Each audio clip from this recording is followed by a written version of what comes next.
पचीसी खेलब रघुवर संग हे। रघुवर जी के नगरी पचीसी खेलब रघुवर संग हे। रघुवर जी के नगरी खेलब पचीसी पाहुन संग हे। खेलब पचीसी पाहुन संग हे। पाहुन जी के नगरी खेलब पचीसी पाहुन संग हे। पाहुन जी के नगरी पचीसी खेलब रघुवर संग हे। रघुवर जी के नगरी चानी के थारी चित्ती ओ कौरी। चानी के थारी चित्ती ओ कौरी। वर के रचानन माथे पर मौरी। वर के छै चानन माथे पर मौरी। संग में बैसल छथि भौजी हे। पाहुन जी के नगरी संग में बैसल छथिन भौजी हे। पाहुन जी के नगरी पचीसी खेलब रघुवर संग हे। रघुवर जी के नगरी के आई हारी के आई जीती। के आई हारी के आई जीती।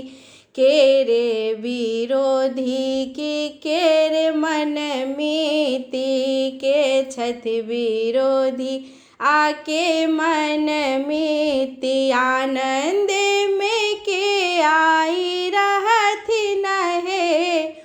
पचीसी के बेरी आनंद में के आई रहथिन हे।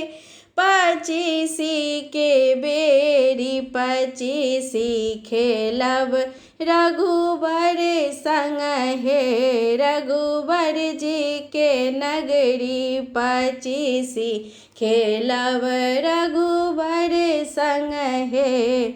रघुवर जी के नगरी वर आई जीती ओ सार आई हारी। वर आई जीती ओ सार आई हारी। बहिनोई आई विरोधी बहिन मन मीति। बहिनोई आ विरोधी बहिन मन मीति। आनंद में भौजी रहथिन हे। पचीसी के बेरी आनंद में सखी सब रहथिन हे। पचीसी के बेरी पचीसी खेलब रघुवर संग हे। रघुवर जी के नगरी खेलब पचीसी पाहुन संग हे। खेलब पचीसी पाहुन संग हे। पाहुन जी के नगरी खेलब पचीसी पाहुन संग हे। पाहुन जी के नगरी पचीसी खेलब रघुवर संग हे। रघुवर जी के नगरी।